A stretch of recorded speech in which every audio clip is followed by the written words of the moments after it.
안녕하십니까, 유용화입니다. 도널드 트럼프 미국 대통령과 김정은 북한 국무위원장이 현지 시간으로 어제 오후 6시 30분 베트남 하노이 소피트 레전드 메드로폴 호텔에서 만나서 제2차 핵담판의 문을 열었습니다. 지금은 2차 북미 정상회담이 진행 중에 있는데요. 이제 몇 시간 뒤면은 두 정상은 회담 결과물을 다는 하노이 선언에 서명하게 될 것입니다. 스튜디오에 나와 있는 외교 안보 전문가분들과 함께 2차 정상회담에 있어서 북미 양국의 핵심 쟁점과 함께 기대 성과를 전망해보는 시간 갖도록 하겠습니다.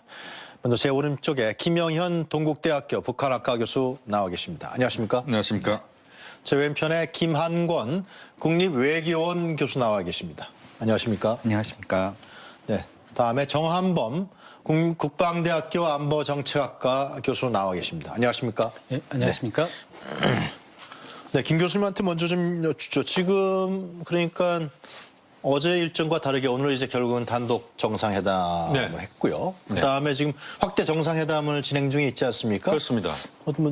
저 의미부터 좀 정리를 좀 해주시죠, 교수님. 네. 일단은 오늘 단독 정상회담이 세계의 담판이 될 것이다 이런 이야기를 했었습니다. 네. 그런데 한 30분 정도 걸렸습니다. 그리고 끝나고 나서 두 지도자가 그 정원에 나와서 네. 확대 정상회담에 참여할 수 있는 그 폼페이오 장관이랄지 김영철 통전부장과 대화를 나누는 모습들을 봤는데 네. 전체적으로 분위기가 굉장히 밝고 이웃 사촌들끼리 뭐 담소를 중간에 나누는 뭐 그런 느낌이었습니다. 그것은 결국 그렇게 큰 이견이 없었다. 오히려 어젯밤에 전반적으로 한반도 비핵화 평화체제 프로세스 관련된 2차 정상회담의 큰 내용들은 어제 다 정리가 된 것 아닌가 하는 느낌입니다. 네. 그렇게 보면 트럼프 대통령도 아까 그 단독회담 이전에 모두 발언에서 이야기했습니다만 속도에 대해서 그렇게 적극적으로 고려하지 않는다는 그런 발언들을 했지 않습니까? 그렇죠. 그렇게 보면 아주 높은 수준 또는 최대치의 성과보다는 중간 정도의 성과, 중간치 정도의 성과를 어젯밤 정도에 북미 지도자가 만찬 과정에서 정리를 했다. 그리고 오늘의 지금 일정은 그 이후에 확인하는 작업 그리고 확대 정상회담에서 주요 인사들과의 관계를 좀 더 풍부하게 하는 네. 그런 시간들과 오후에 그런 여러 가지 일정들을 함께 하고자 하는 그런 차원에서 오늘 일정은 그렇게 아주 숨가쁘게 달리거나 또는 아주 다이나믹하게 달리거나 하는 것은 아닌 것 같습니다. 네. 좀 더 구체적으로 들어가 볼까요? 뭐 조금 있으면 결과가 나오겠습니다만 교수님께서 지금 중간치적인 합의가 된 것 같다는데 그 네. 중간치라는 게 뭔가요? 이게 궁금해요. 네. 그렇습니다. 이 중간 정도는 제가 볼 때는 네. 우리가 흔히 이제 스몰 딜이라는 표현도 썼었고요. 네. 그렇지만 이제 그 스몰 딜이라는 표현이 적절하지는 않다고 보는데 네. 그건 적절하지 않은 것 같아요. 그렇습니다. 예. 어떻게 보면 지금 상황에서는 가장 중요한 게 미국과 북한 입장에서 비핵화와 네. 그다음에 제재 완화 또는 제재 해제라고 봐야 되는데 비핵화 관련돼서 실질적으로 영변 핵시설의 폐쇄 정도. 폐쇄. 예. 폐기는 완전히 없애버리는 거고 폐쇄는 중단 조치입니다. 그다음에 사찰이 그렇습니다. 사찰까지 얻는 그렇죠. 건가요? 그러니까 폐쇄와 사찰 정도 그리고 플러스 알파가 있다면 이제 ICBM과 관련된 일부 동창리 시설이 할지 이 정도에 대한 합의가 이루어지고 네. 그리고 앞으로 그 트럼프 대통령도 이야기했습니다만 앞으로 다음에 계속 만날 것이다라는 이야기를 했습니다. 네. 그것은 3차, 4차 정상회담을 통해서 그 다음 단계들은 풀어간다. 그런 차원에서의 비핵화 관련돼서 좀 더 중간 정도 단위에서의 성과. 그다음에 북한이 요구하고 있는 제재 완화를 비롯한 여러 가지 것들은 아마 종전선언은 그 종전선언이라는 표현으로 직접 들어갔을지 또는 네. 내용상 종전선언에 해당하는 평화선언 정도가 이야기가 됐을지 뭐 그 정도가 들어갔을 것 같고 그다음에 상호 연락사무소도 아마 이번에 명문화가 될 거라고 봅니다.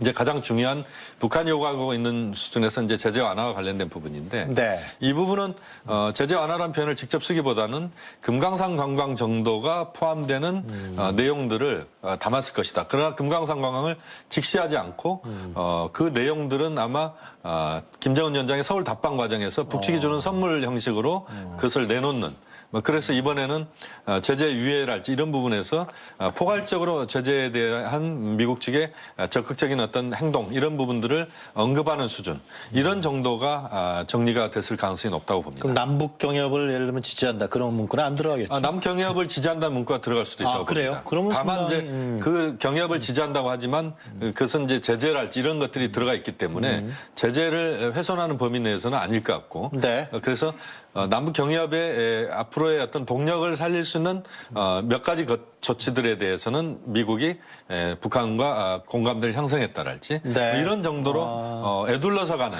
그런 정도가 정리가 될 거라고 봅니다. 자, 우리 김 교수님 어떻게 보십니까? 지금 김영현 교수께서 쭉 설명을 해주셨는데요. 예. 중간치적인 그런 합의가 이루어질 것이라는 예상입니다. 현재는요. 예, 양측의 의견이 팽팽하게 맞서다 보니까 네. 아마도 적정한 선에서 말씀하신 표현의 중간치적인 협상 결과가 나오지 않을까라고 말씀하신 걸로 생각됩니다. 네. 저도 그 부분에 대해서는 동의합니다.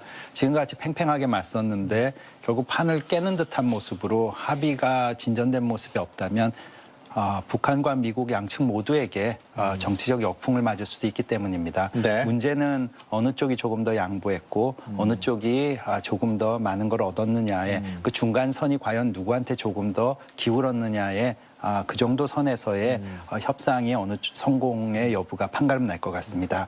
한 가지 관심 있게 저는 지켜봐야 되는 것은 지금 핵의 비확산이라는 국제사회의 보편적 가치 때문에 네.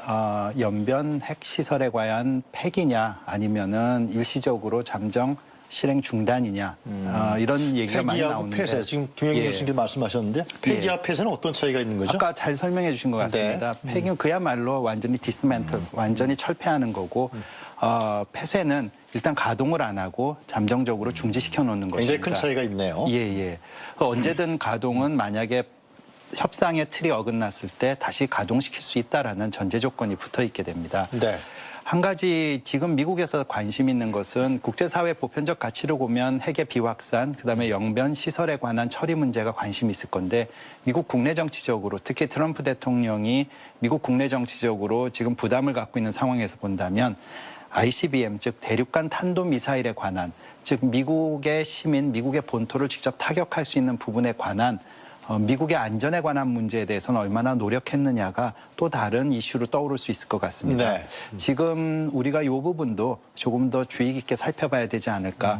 만약에 ICBM 얘기까지 나온다면은 예. 미국과 북한 사이에 나눌 수 있고 서로 양보하거나 합의 볼 수 있는 부분의 공간이 조금 더 넓어질 수 있다라고 생각합니다.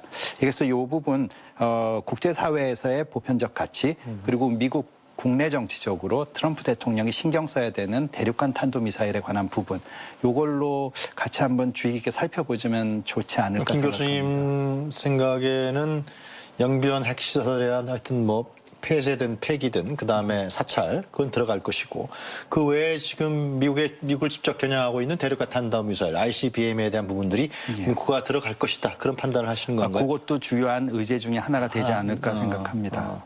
그러면은 그 제재 완화 부분은 어느 정도 선에서 얘기가 될 것 같습니까? 제재 완화 지금 얘기 중에 있습니다만. 예, 예.